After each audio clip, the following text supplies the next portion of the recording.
Good afternoon. I'm Sudip, a civil engineer turned IT and digital professional. And L&T is probably my fourth or fifth company, or maybe more than that. Before that, I worked for TCS, Cognizant kind of companies, but at the end, I've chosen to be very close to my civil engineering and wanted to be part of the business where my engineering started from.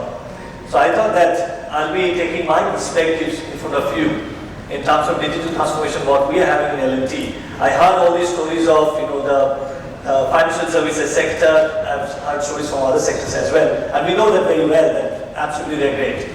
But nobody could imagine possibly, right at this point, if I ask you, can you imagine that we have actually taken the digital to the trenches?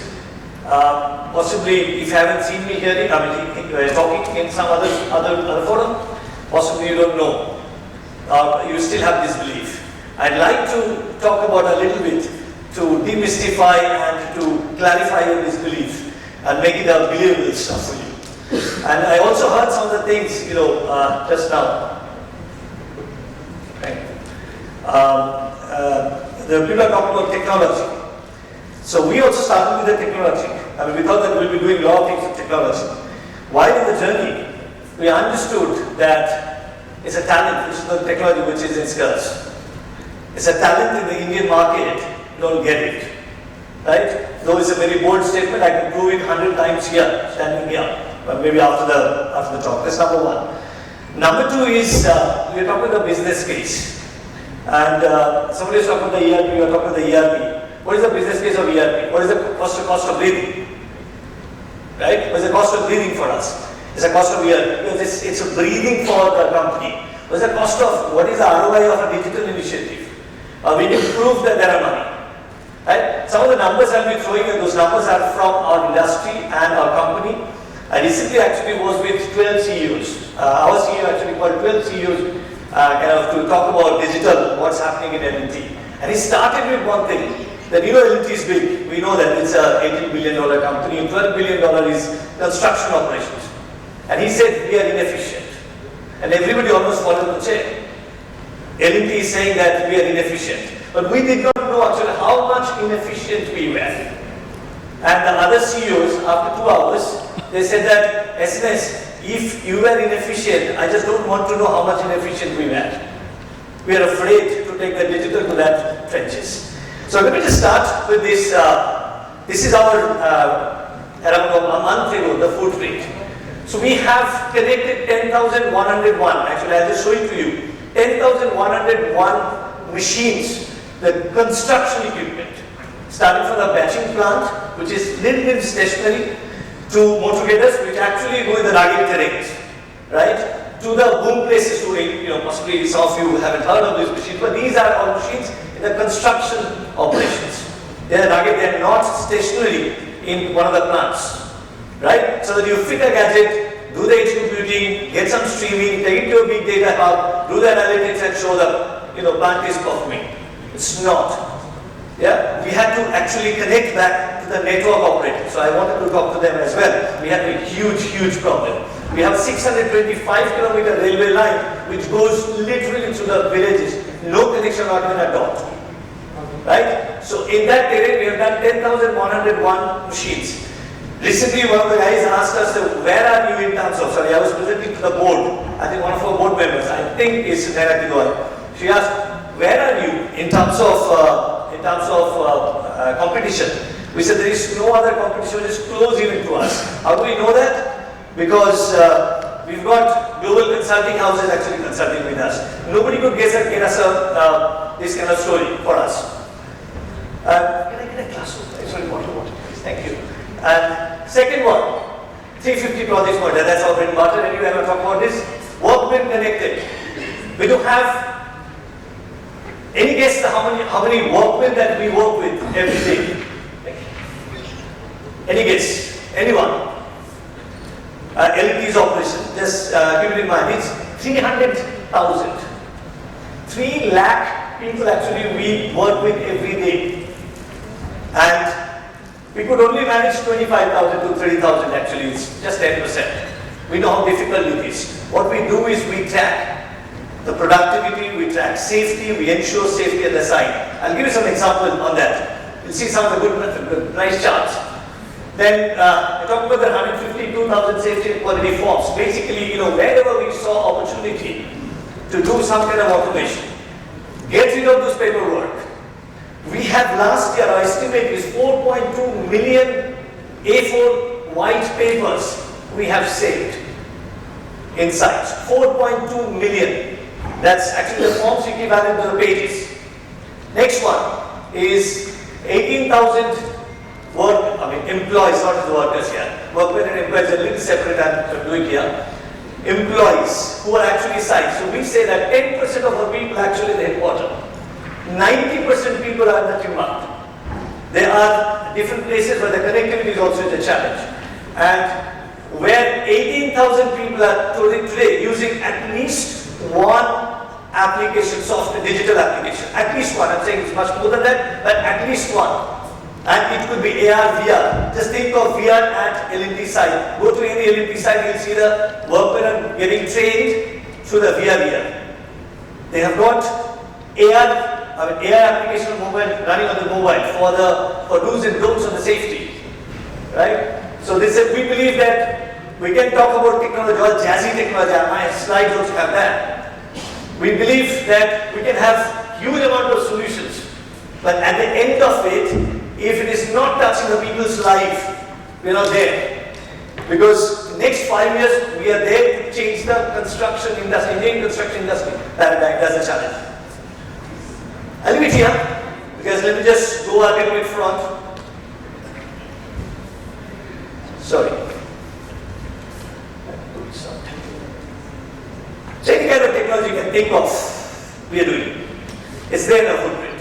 So starting from very jazzy AI to a little bit older LiDAR, sonar, radar, all those technologies are there for some time in the industrial market. Some of the things I can't talk about here is the defense industry. Because those are military grade stuff. We are one of the large defense manufacturers as well. We'll not talk about that. But the rest of the things, you can see, interestingly, can you see this particular this mobile? So basically the point cloud. What is it doing? We are tied up with one of the companies in US to measure the stockpile volume on app. Not only drones is 100%, we do that anyway. Only on app. Using an app, take a 360-degree turn and you get the volume within a couple of hours. Right? That's, this particular company actually is a US military supplier. They are now commercialized the technology and we have taken it. And we do have our own in-house GIS developers which are very, very strong. But one of the things is that the geospatial, which is one of the top 5 as per McKinsey for the next 20 years in construction, we have got very good investment there. Connected equipment, I talked about a little bit on that. I said that, today, if you ask me in any site, a batching plant, what is it producing now? Whether it's idle, whether it's working, and how it is functioning, what is the utilization, what is the productivity, I can tell you. Right? Now, having said that, the technology reached the site, it's IoTized, sensorized, we're getting the data on different kinds of machines. But some of the challenges that we have faced, I'm actually talking about. Which is, when we actually took up this particular machine, this is called motor grader, which is for highway making.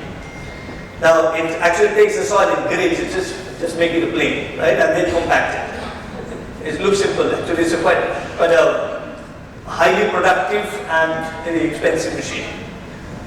Now when we actually IoTized it, it started getting the data, stream it, analyze it, we could see that we thought that we are 90-95% utilized. Asset utilization, if you look at 3 years before, in 2015-16, you'll see all L&T records are saying that 90-95% or 87% were utilized. When you put the sensors, it came down to 40%. And there was a brouhaha in the organization. Nobody took us seriously. I think Suresh was talking about this interaction with the business. And they said the data is wrong. We looked into it. Actually, data was wrong, 50%. Then we did some activities, their technical stuff, and got it back. Then finally we do constructive confrontation with them.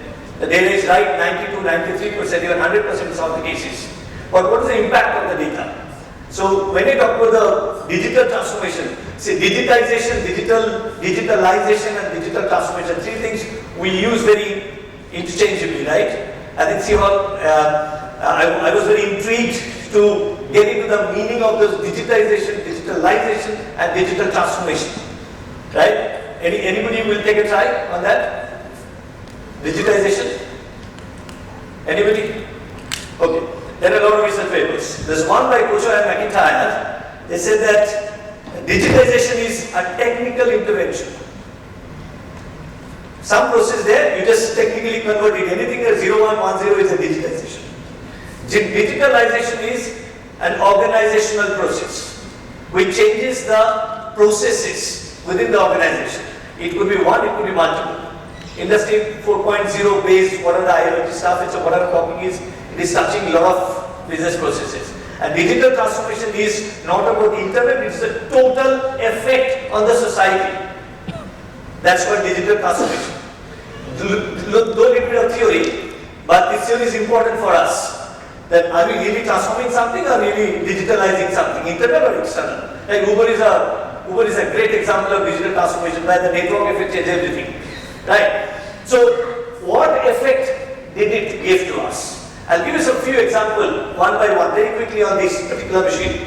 So when we first got the numbers, they said obviously they disbelieved. They said that we are wrong, then we made it correct. Once we made it correct, then we saw that there is 30 to 40% of the time they switched it on but not working because the contract is on, switch off and 12 liters per hour. So switch on and switch off. They switched on and sitting there pretty. They're having a nap actually on the machine. We found it out. Right? And then so we thought that we'll have to stop the switch on, without working. So we actually stopped unnecessary wear and tear. And also this 12 liter per hour is very important. We consume in the company possibly an estimate is 2,000 crores worth of diesel L&T consumes. So possibly we don't see that. So remember that this guy is 12 liters per hour he's charging us, just switching on and fooling us. And what we did is very simple. We saw that actually when you switch on and just idle machine is 4 liters per hour. They're not only charging us for their work but also charging us for the diesel and the machine wear and tear without working. So these things actually changed where? It changed the contract process. As I said, digital transformation or digitalization. It changed the contract process. We now provide the diesel on the basis of how much work you have done, not how many hours you have done, and how many hours of switch on and switch off. That's first. Second is how the procurement is also again changing. That's a very simple example I'll provide you. There's another machine, it's a very big machine. It's in the offshore structure. We were getting the data and we were analyzing that, we were not getting the data, we were using the machine.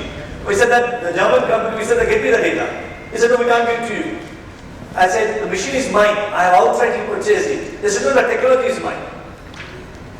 Technology is mine, so you have to give us 40,000 euro per year. I said, whose machine? My machine. Who provided? You provided. Technology is yours. Whose data is it anyway? Because it's the ground data. It is data of the government. Because anything below the 3 meters I think is owned by government. So government's data, my machine, and the German company is saying that it's their data. Think of where the effect is. The next time when they came up to us, we said that you can't take any data to Germany because it's illegal here. Right? So where all the changes happen?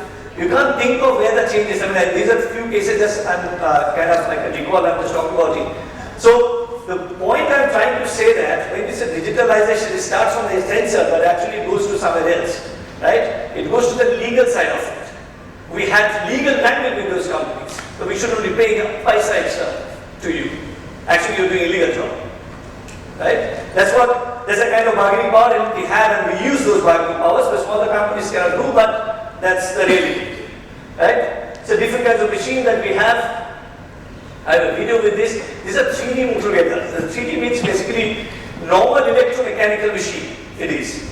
We have sensorized in such a way that around 6 types of sensors for different parts of the world we put in. Now we feed the drawing, and the driver actually does only the steering and the acceleration and brake. That's it. The measure of the blade, how much will be lifted, how much will be tilted, everything is done by machine, not by us. And we have seen 4 times. Yesterday was serious review. 4 times we saw the data is coming. The productivity. Time is limited. How much time is there? 10 minutes? 5 minutes. Transformation story in 5 minutes.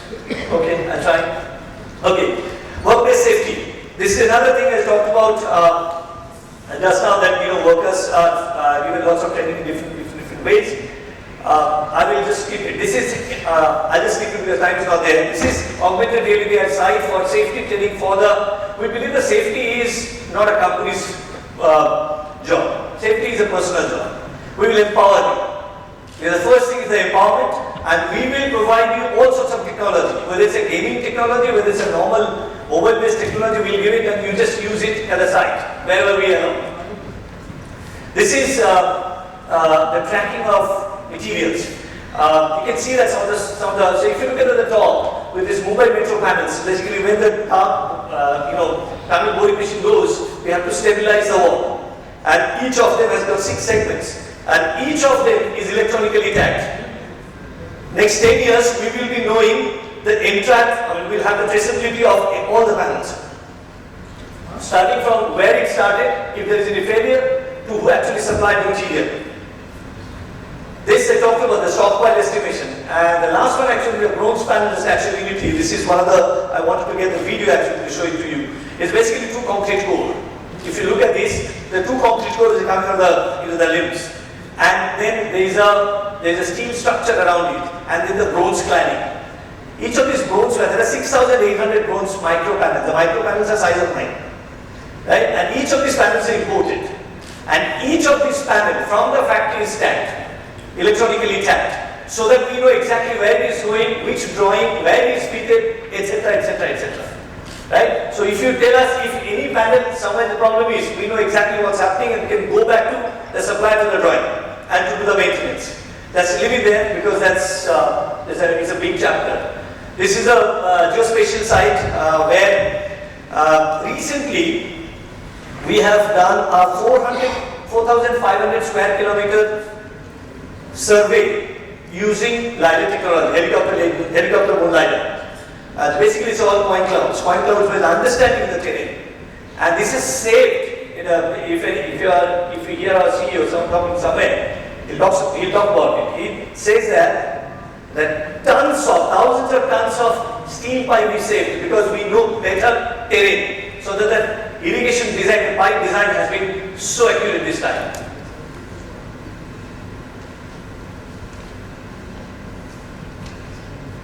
I just wanted to show you just one thing. I'll take 3 minutes, please. Yeah.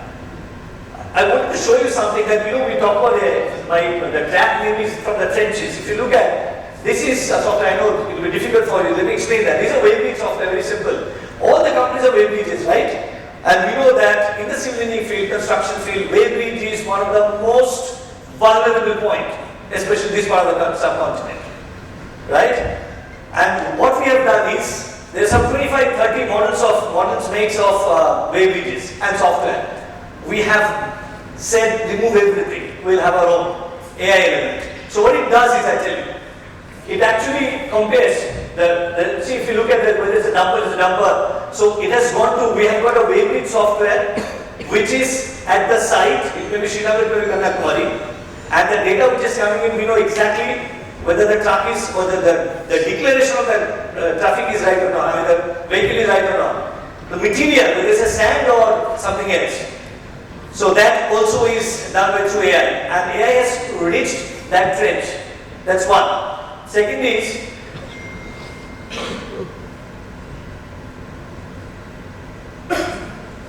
what is this? Just let me explain this.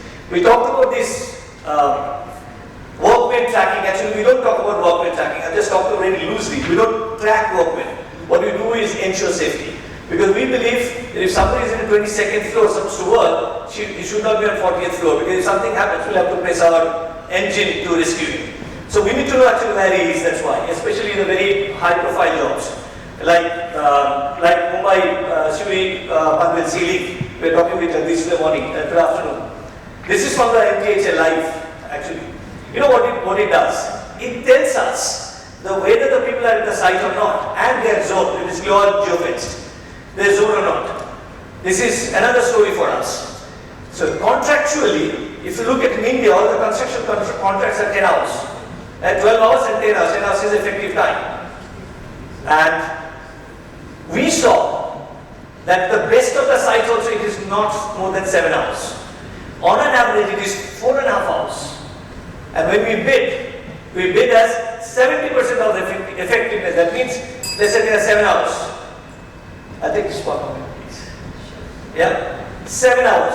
So anybody who is bidding today, having actually in the bid 7 hours, and the workman behavior is 4.5 hours, no wonder most of the projects are actually time overrun and cost overrun. No wonder. And government is very happy actually on the L1 side. Right? The norm says, scientific norm says something, our preconceived notion is somewhere else. This is nothing but a proof, and we are trying to haggle with the subcontractors. We know the subcontractor wise, person wise, when he is coming, when he is going and where, especially the high intensity zone. We have seen people are coming at 8 o'clock, they are not doing anything at 9 o'clock. 12 o'clock to 2 o'clock, it's 1 hour lunch, they are taking 2 hour lunch. 8 o'clock they should be working, they are working. 6:15 onward they are not working. So 4 hours straight away loss. That's the behavior. And no wonder in the IKEA side we had so much of problem here. There are 3 times the chance. Because people want to work for 1/2 hours and after they want to take the OT. And the moment they take the OT, they go up to 75 hours. And IKEA says that, boss, I'll be sued by the European authority. We can't do this. Then no wonder we lost the people 3 times in a year. The churn was 3 times, when normally 12-13% attrition, we get 40% attrition. Just because we challenge the norm of the construction workers. Anyway, I'll leave it there because this is a story that which we love to talk about. Just last point on this is what is everything next. This is not selling, by the way. So if you look at the transformation, so we thought that we'll be doing for ourselves first. Let us see whether we can do it ourselves. And we have taken the worst machines, worst projects, and worst territories, and we're confident. So what we decided this year, also it came in the media, you can see that while Mindtree stuff is going on, it is inundated with the Mindtree news. We have started our own company called another business unit called L&T Next, which is nothing but packaging all these solutions that we talked about with confidence that we can actually change a lot of industry paradigms, not only construction but any adjacent or maybe something else as well. Thank you very much. Thank you very much for that.